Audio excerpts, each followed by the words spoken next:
الحمد للہ رب العالمین، بسم اللہ الرحمن الرحیم۔ آج جس موضوع پر بات کریں گے وہ وجود باری تعالیٰ ہے۔ میں اپنی آج کی اس تقریر میں وجود باری تعالیٰ کے بارے میں اپنی علمی بساط کے مطابق چند باتیں عرض کرنا چاہتا ہوں۔ اللہ تعالیٰ سے دعا ہے کہ وہ مجھے اور آپ کو حقیقت کا عرفان نصیب فرمائے۔ اس بری دنیا کے ہر دور میں مشرکین تو بہت رہے ہیں اور اب بھی بے شمار ہیں، لیکن متعلقاً اللہ کے وجود ہی کا انکار کرنے والے لوگ بہت کم رہے ہیں۔ دراصل اللہ کے وجود کا اعتراف انسان کی فطرت میں داخل ہے۔ یہی وجہ ہے کہ جس زمانے سے دنیا کی تاریخ معلوم ہے، دنیا کے ہر حصے میں اللہ کا اعتقاد کسی نہ کسی صورت میں موجود رہا ہے۔ آسوری ہوں یا مصری، کندائی ہوں یا اہل حبشہ، ہندی ہوں یا یونانی، سب کے سب اللہ کے قائل تھے۔ اگر ہم دنیا پر نظر ڈالیں تو بہت سے صحرا، بہت سی بستیاں، بہت سے غار، بہت سی وادیاں ایسی مل جائیں گی جہاں نہ تمدن و سیاست ہے، نہ صنعت و عرفت ہے، نہ علم کی روشنی ہے، نہ فنون و کمالات کی ہماگیری، نہ قلعے ہیں، نہ خوبصورت مکانات، لیکن ایسا مکان کوئی نہیں مل سکتا جہاں اللہ کا اعتراف نہ ہو۔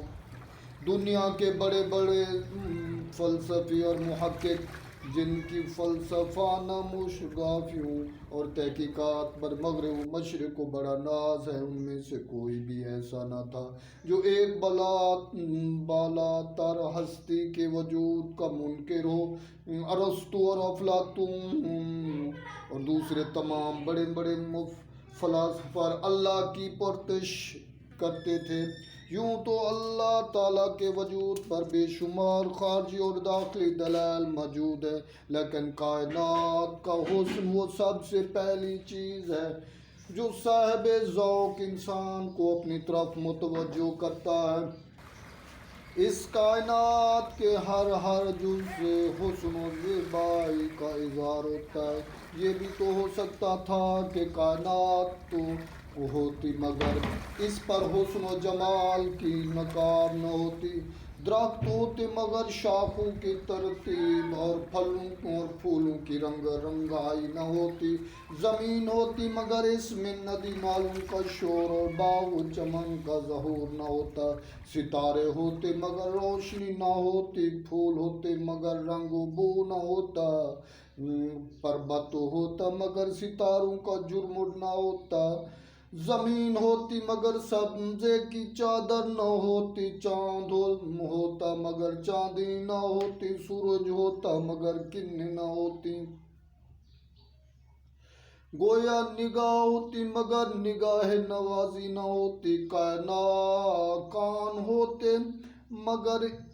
ان کی حلاوت کا کوئی سامان نہ ہوتا۔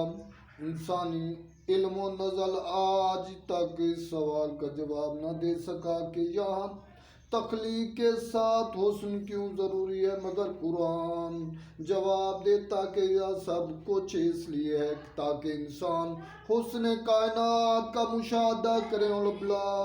اختیار پکار اٹھے۔ وجود باری تعالیٰ کی ایک اور واضح دلیل یہ ہے کہ سائنس ہمیں بتاتی ہے کہ کائنات 500 ملین یعنی 50 کروڑ کہکشاں پر مشتمل ہے، اور ہر کہکشاں میں 1 لاکھ ملین یعنی 1 خراب یا سے کم و بیش ستارے پائے جاتے ہیں، اور یہ کہکشائیں مسلسل گردش کر رہی ہیں، چاند مسلسل گھوم رہا ہے، زمین اپنے محور پر 1000 میل فی گھنٹہ کی رفتار سے گھوم رہا ہے، سورج 6 لاکھ میل فی گھنٹہ کی رفتار سے گردش کر رہا ہے، پھر سیاروں میں سے کسی کے بھاگنے کی رفتار 8 میل فی سیکنڈ ہے، کسی کی 33 میل فی سیکنڈ ہے، کسی کی 84 میل فی سیکنڈ ہے۔ اگر یہ سیارے آپس میں ٹکرا جائیں، تمام نظام عالم زیر و زبر ہو جائے، طے و بالا ہو جائے۔ اگر ان سیاروں کے رفتار میں فرق آ جائے تو ہمارے دن اور رات اور موسم تک بدل جائیں۔ ہم اپنی آنکھوں سے شب و روز دیکھتے ہیں کہ ایک ایک شہر میں ہر روز گاڑیوں کے ٹکرانے سے سینکڑوں جانیں تلف ہو جاتی ہیں، اس لیے نہیں کہ ان کا ڈرائیور نہیں ہوتا، بلکہ صرف اس لیے کہ ڈرائیور سے لمحہ بھر کی غفلت ہو جاتی ہے۔ اگر ایک ڈرائیور کی لمحہ بھر کی غفلت کی وجہ سے گاڑی ایکسیڈنٹ کا شکار ہو سکتی ہے، تو کیا وجہ ہے کہ لاکھوں کروڑوں سیارات کے مسلسل حرکت میں رہنے کے باوجود آج تک کوئی ایکسیڈنٹ نہیں ہوا، کوئی ٹکراؤ نہیں ہوا؟ کیا یہ سب کچھ اتفاق کا نتیجہ ہے؟ نہیں، بلکہ یہ اس لیے کہ اس وسیع نظام کو ایک حیو یا قیوم ذات سنبھالے ہوئے ہے۔ اللہ تعالیٰ کے وجود پر ایک بہت بڑی دلیل خود حضور اکرم صلی اللہ علیہ وآلہ وسلم کی ذات مبارک ہے۔ آپ سوال کریں گے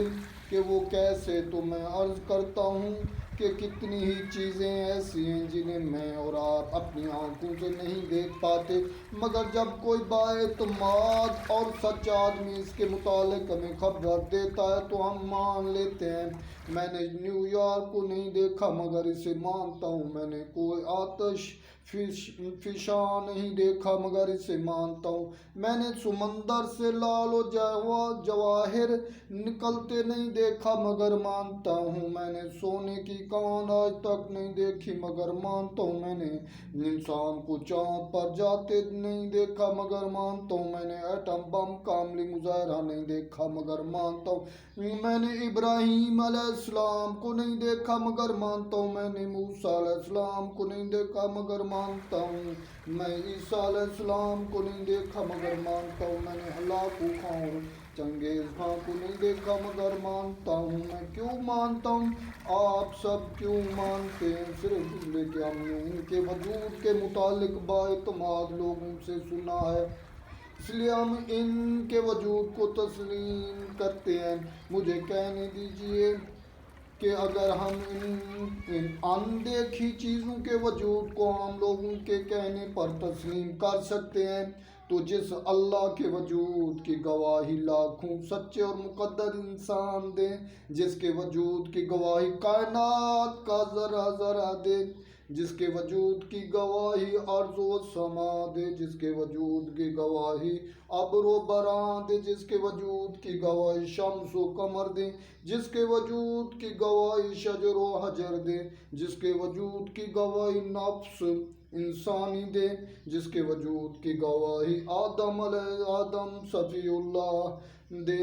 جس کے وجود کی گواہی ابراہیم خلیل اللہ دے،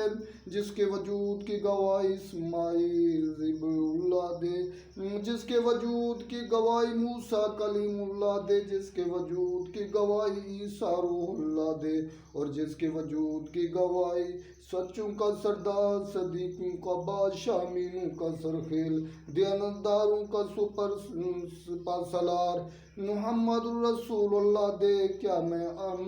اس وجود کو تسلیم نہ کروں؟ اور کون محمد الرسول اللہ؟ وہ محمد الرسول اللہ جس کی صداقت پر دشمنوں کو بھی اعتماد تھا، جس کی امانت و دیانت کا تذکرہ اس کے حادثوں کی زبان پر تھا، جسے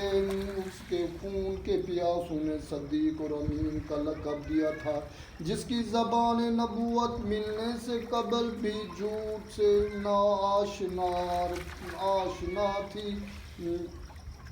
تو کیا کائنات کے سردار کے بتانے کے باوجود اللہ کے وجود کو تسلیم نہ کروں؟ اس سے بڑا ستم اور تعصب کیا ہوگا کہ میں عام لوگوں کے کہنے پر تو اندیکھی چیزوں کے وجود کو تسلیم کر لوں،